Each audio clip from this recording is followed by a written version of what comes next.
중간중간에 제가 이 보라색으로 적힌 부분은 제 의도가 들어간 겁니다. 아이스 브레이킹 할 때 시간대가 있습니다.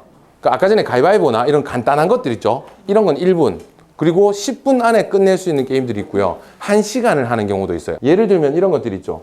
아이스 브레이킹 중에 아까 초 게임 아니면 가위바위보 게임, 이러고 또 퀴즈도 있는데요. 강사 소개하기 애매한 시간대가 있어요. 그럴 때는 강사 퀴즈를 하는 거예요. 저는 몇 킬로일까요? 저를 알리는 퀴즈를 몇 가지를 해서 자연스럽게 소개하는 간단한 아이스 브레이킹이 있고요. 좀 전에 하셨던 게 10분짜리예요. 그 다음에 1시간짜리 같은 경우는 공동의 목적을 뭐 만들기를 해본다거나, 예를 들면 이런 거예요. 제가 이 도면을 드릴 테니까 도면이랑 뭐 칼이랑 종이랑 드릴 테니까 1시간 드리겠습니다. 그동안 제일 많이 만들어낸 팀이 우승하는 팀입니다. 이런 식으로 게임을 주기도 하거든요. 그러면 1시간 동안 많이 만들어내기 위해서 실제로 있잖아요. 이렇게 도면만 주고 종이랑 칼이랑 가위랑 주고, 다른 스카치 테이프까지 주고, 다른 건 손 못 대게, 자기가 가져온 재료는 한 개도 못 만지게 하고 만드세요 하고 많이 만드는 친구들은 30개 막 이렇게도 만들어내요. 다른 친구들은 뭐 5개 만드는 친구들도 있는데, 그걸 막 만들어내면서 같이 쌓아 올려가는 기준이 있는데, 이유는 거의 대부분 이렇습니다. 1분짜리 아이스 브레이킹은요, 분위기가 어수선한 환경에서 집중시켜야 할 때, 아까 전에 제가 가위바위보 손 딱 들면요, 여러분들 다 저보고 있어요. 순간적으로 집중을 끌어올려야 될 때 많이들 사용하는 방법이고요. 10분 같은 경우는요, 여기 다 처음 오신 분들이거나 관계가 전혀 없는 분들은 적어도 짝꿍 1명 정도가 생겨야 화장실이라도 같이 가고, 아니면 쉬는 시간에 잠깐 나가서 여담이라도 나눌 때 말할 상대가 필요해요. 강의를 혼자서 들으러 오면 듣다가 재미없으면 가버릴 수도 있는 거거든요.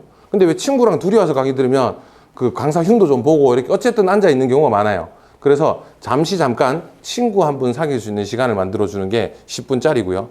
1시간짜리 같은 경우는 대부분 다 뭐 자격증, 아니면 학교 수업, 한 학기, 목적을 향해서 가는 경우에 단합 같은 걸 처음에 시켜놓고, 우리는 원팀이고 우리는 공동의 하나의 목표를 향해 가는 중이야 라고 말할 때 1시간짜리를 쓰는 거예요. 대학 강의가 15주거든요. 그 중에 한 주 정도를 완전히 할애해서 이 시간을 가집니다. 그러면 이렇게 무리지잖아요. 처음에 이렇게 무리지면 대학교 1학년 때 들어오자마자 요 무리가 지면 큰 사고가 안 나는 이상 학교를 다니기 시작합니다. 자, 여기까지가 아이스 브레이킹이었어요. 그 다음에 이제 제 소개를 할 건데요. 원래 제 소개를 안 해도 되는데 소개를 하는 이유가 그 사이에 의도가 숨어 있기 때문에 하는 겁니다. 세상에 버릴 게 참 하나도 없구나라는 걸 많이 느꼈던 게 이거였었습니다. 저는 고등학교 때 공부를 썩 잘하는 사람은 아니었어요. 근데 어쨌든 아버지께서, 저는 경영학과를 가고 싶었는데 아버지는 토목과를 가라고 하셔가지고 토목과에 내려니까 수학이 좀 필요했어요.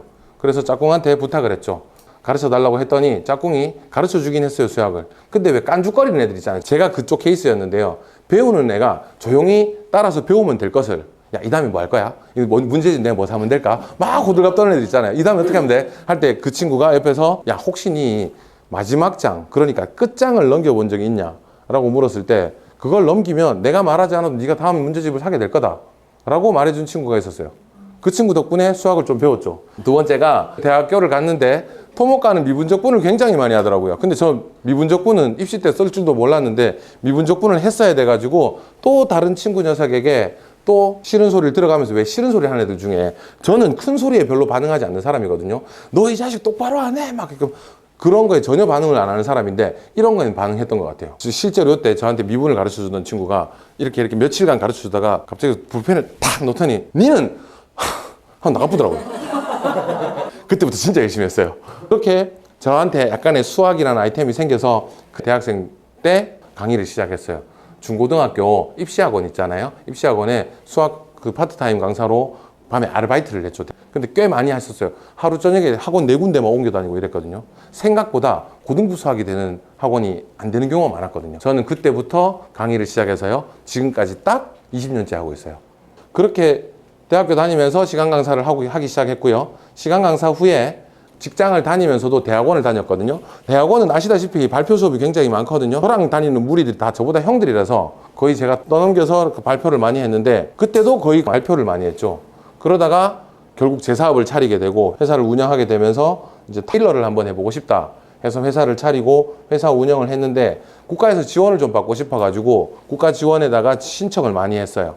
그래서 정부 지원 사업에 신청을 많이 하다가 어떻게 우연찮게 뭐 보통 창업사관학교라고 하죠. 그런 데도 들어가고 했었는데, 다행히 표를 많이 한 후에 어떻게 선정이 됐는데 마지막에 어떻게 뭐 재수가 좋아가지고 약간 대상까지 받은 적도 있었거든요. 이렇게 대상을 받게 돼가지고 그 나라에서 너 미국 가서 나래를 한번 펼쳐봐라 해서 미국을 보내주셨어요. 그래서 미국을 갔는데 미국 가서 밥 먹고 한 일이라고는 이런 거밖에 없습니다. 지금 다 생각나요. 노키아, 애플, 구글 뭐 이런 데 찾아가서 발표하는 거예요. 투자해달라고. 그렇게 거의 4년 동안 왔다 갔다 했었어요. 한국으로. 왔다 갔다 해서 돌아오고 나니까요. 뭐 여러 가지가 많이 남았겠지만 돌아오고 나니까 기관에서 요청이 많았었어요. 창업 강의 좀 해달라. IR 어떻게 하느냐. 강의 좀 해달라. 이런 강의가 있어가지고 회사도 운영하면서 강의를 막 다니기 시작했던 거죠. 그리고 나니까 이렇게 외래 강의를 많이 다녔는데 이때쯤이 제일 바빴던 것 같아요. 제가 대학 교수가 되고 싶다고 마음먹고부터 사실 수성대학교, 계명대학교 시간 강사로 막 뛰기 시작하면서 그때 당시에 스타트업 했었죠. 외래 강의 나갔었죠. 이게 다 사실은 먹고 살려고 돈 되는 일이면 다 뛰어다녔던 것 같아요. 그때 당시에는. 그렇게 해서 학교에 우연찮게 영남이공대학교에 들어오게 됐는데 들어왔을 때 저는 영남이공대학교에 시간 강사로 학교에 들어갔어요. 1년 이렇게 세월을 이렇게 보냈거든요. 근데 그렇게 해서 시간을 보냈더니 학교에서 기특하게 생각해 주셨는지 겸임 교수로 바꿔주셨어요. 그때부터 교수란 이름이 붙기 시작했죠. 나름대로 작은 꿈을 이뤘던 건데 그리고 시간이 조금 지나서 방이 생겼어요. 대학교에서요. 연구실이 생겼다는 건 아시겠지만 전임 교수가 된다는 겁니다. 그래서 20년 동안 했으니까 제가 가지고 있는 노하우를 그래도 조금은 좀 알려드릴 수 있지 않을까 싶어서 말씀드린 거고 이게 저하고 처음에 교육받았던 분들이 기억이 나실 건데 이 사진에서 좀 특이한 분 보이시죠? 모두가 휴대폰을 들고 있을 때 누군가는 맥주 한 캔을 들고 오롯이 이 순간을 즐기고 계시죠? 마케팅 회사에서 당신 광고 모델로 좀 씁시다. 그러시죠? 했더니 눕기를 딱 따더니 그대로 맥주병에다가 붙여버립니다. 그렇게 해가지고 시장에 내보냈는데요. 그야말로 대박이 터졌습니다. 대박이 터진 이유는 이렇게 붙였기 때문이 아니라요. 미국인들이 자기 스스로 미안하게 만들었어요. 어떤 부분을 미안하게 만들었냐면 이 내용인데요. 이게 여기 적혀 있었습니다. 네, 결국에는 이 순간을 충분히 즐길 줄 알아야 된다. 뭐 이런 내용이었어요. 그러니까 남들 휴대폰으로 그 순간을 즐기고 있을 때 맥주 한 캔을 들고 오롯이 이 순간을 즐겼잖아요. 그게 미국인들이 스스로에게 조금 미안하게 만들었던 것 같아요. 하고 싶은 말은 오늘 우리 강의 있잖아요. 오롯이 좀 즐겨주셨으면 좋겠습니다. 의도는 이랬었어요. 강사 소개를 굳이 안 해도 될 때가 있어요. 해야 될 때도 있겠지만 그건 상황 따라서 판단하셔야 되겠지만 적어도 여기서 내가 이 분야만큼은 전문가다라는 말을 해야 될 때 강사 소개를 좀 하실 필요가 있고요. 그리고 강사 소개하면서 조금 더 공감대도 형성하고 좀 부드러워지는 경우도 있죠. 그리고 그 사이에 유익한 정보가 함께 들어가는 게 좋습니다. 강사 소개할 때. 좀 전에 우리 아까 전에 보여줬던 그 맥주 있잖아요. 2022년 6월에 나왔던 뉴스인데요. 제가 알기로 2022년 중에 전 세계에서 가장 크게 마케팅으로 성공한 사례가 그거였거든요. 그러니까 그런 유익한 정보를 함께 주면 강사 소개와 더불어 저 사람 참 유익한 사람이겠다라고 생각이 날 수도 있는 거죠. 이건 아무리 강조해도 문제가 아닌 것 같아요. 네, 첫인상이 굉장히 오래 간다는 거 다 알고 계시고 그리고 직장 생활할 때도 3개월 수습 기간이 그 3개월이 그 뒤에 3년, 10년의 시간을 좌우하는 거니까요.